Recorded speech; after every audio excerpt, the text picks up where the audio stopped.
Think about this. Everything that we know, everything that we appreciate, everything that we've come to understand, every product that we enjoy today started as a simple idea. The wealthiest spot on earth is the cemetery. Why? Because that's where ideas are buried. That's where books that came as ideas were buried. That is where paintings, that is where films that weren't made, all these ideas which were not able to come to fruition are being buried. If ideas are so important, then I think there are several things that we need to put in place to make sure the good ideas, specifically the good ideas that come into our hearts and our minds, are being translated into something meaningful, right? Of course, there are bad ideas. History has taught us many lessons that many bad things has happened, which actually started as a simple bad idea in someone's head, right? But today we are not looking at bad ideas. We want the good ones that's going to help and benefit other people. If ideas are this important, then I think the first thing that we need to do is that we need to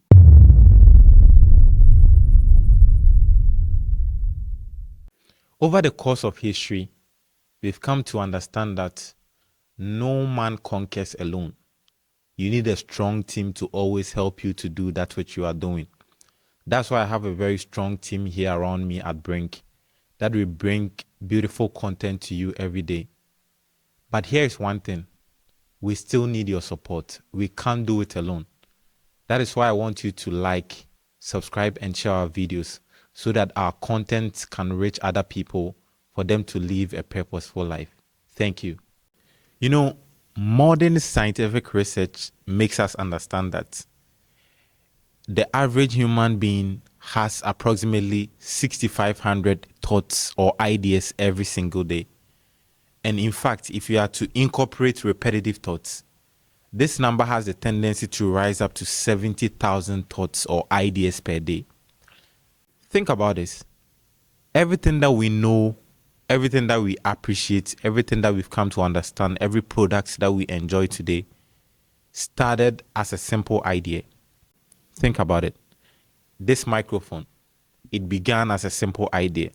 One of the most common products that we see in our world today is Apple products, specifically the iPhone. It started as a simple idea. For example, this laptop is one of the Apple products. A MacBook Pro began as a simple idea. This cup started as a simple idea. Everything rises and falls on ideas. Therefore, there is a power in the kind of ideas that we have in our heads. Ideas have shaped civilizations. Ideas have caused empires to rise and fall. Ideas have quickened and started revolutions. Ideas. Therefore, ideas are very, very important. In fact, one of my mentors, Dr. Myles Munroe of blessed memory, puts it very nicely. He asked this question: what is the wealthiest spot on earth? And he received some of these answers. People started saying the oil reserves. And so we can liken it to the oil reserves of Venezuela right now. And that's not the wealthiest spot. Or is it the Nevada gold mines in the United States of America, which produces 3.3 million ounces of gold annually? Or can we talk about the diamond mines in Botswana and Russia? All these spots don't come close to the wealthiest spot on earth. He then went on to give us this answer, that the wealthiest spot on earth is the cemetery. Why? Because that's where ideas are buried. That's where books that came as ideas were buried. That is where paintings, that is where films that weren't made, all these ideas which were not able to come to fruition are being buried. So today I want us to talk about ideas, the power of ideas, how ideas shape us, how we can harness our ideas to become better individuals every single day. If ideas are so important, then I think there are several things that we need to put in place to make sure the good ideas, specifically the good ideas that come into our hearts and our minds, are being translated into something meaningful, right? Of course, there are bad ideas. History has taught us many lessons that many bad things has happened, which actually started as a simple bad idea in someone's head. right? But today we are not looking at bad ideas. We want the good ones that's going to help and benefit other people. If ideas are this important, then I think the first thing that we need to do is that we need to be in an environment where we can help build or generate great ideas or good ideas. Some people might find prayer to be a way that they can, harness good and positive ideas. Some people can do it through meditation. Some people can do it through just sitting quietly in a solitude place or being in solitude, right? Some people find great ideas when they have good conversations with people who are of like mind, right? So if there is one thing that is going to help you build a culture around the way you generate positive ideas, you should make that thing a priority. If it's you meditating constantly, then you need to put in more effort, put in more time. If it's you reading, if it's you praying, you need to put in more time so that these ideas can come into your heart.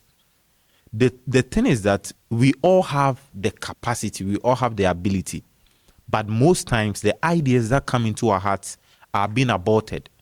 Most times the ideas that come into our heads, we don't translate them into something meaningful. So the first thing that we need to do is to create a culture, is to create an environment where these ideas can come alive. These ideas will be able to find a fertile ground to be able to be planted where it can start to grow. If this idea comes, the next important thing to do, which is the second step, is to write it down. Write it down. You see, I have my pen, so I need to write it down, right?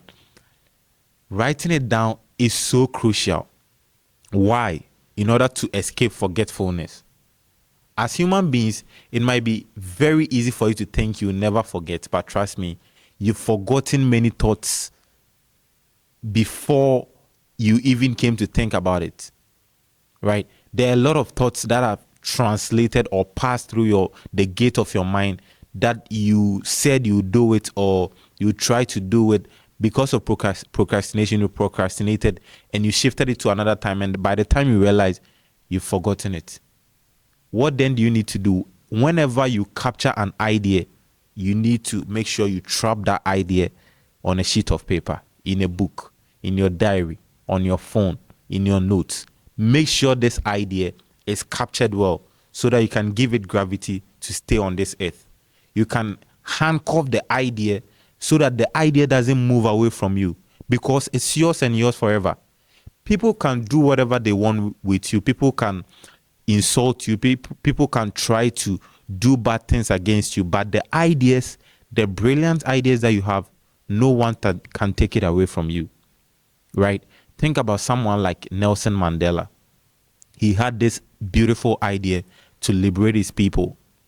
Even though he was put in prison for a long time, the mindset, the ideas didn't escape him, right? So no one can take your idea from you except you misplace it or you lose it or you forget it. So the first thing is to put yourself in a culture or an environment where the ideas can flow freely. The second thing that you need to do is to put the idea down. And the next thing, which is the most difficult part, is to take action on the idea. The thing is that most times we have the ideas, but putting it into action is the difficult part. So I will entreat you today that whatever positive idea that you have, whether to start your own business, to do something great in your community, to volunteer and do something meaningful, make sure you capture it, and then you begin to take the necessary steps. Take the action. Whatever you need to do to start, just start it. Because if you don't start it, then you wouldn't see the fulfillment of that particular idea or that idea coming to life.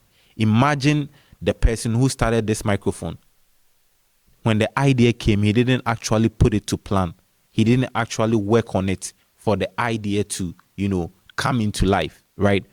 Today, there are several beautiful microphones that work efficiently and perfectly because someone started the idea. So the thing is like this. The moment you get the idea, trap it and then take action.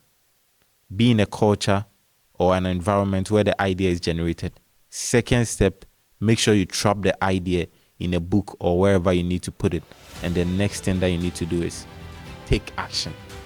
Whatever you need to do to make sure your ideas or your thoughts come into fruition, that's what you need to do this year 2026. Have a nice day. Thank you.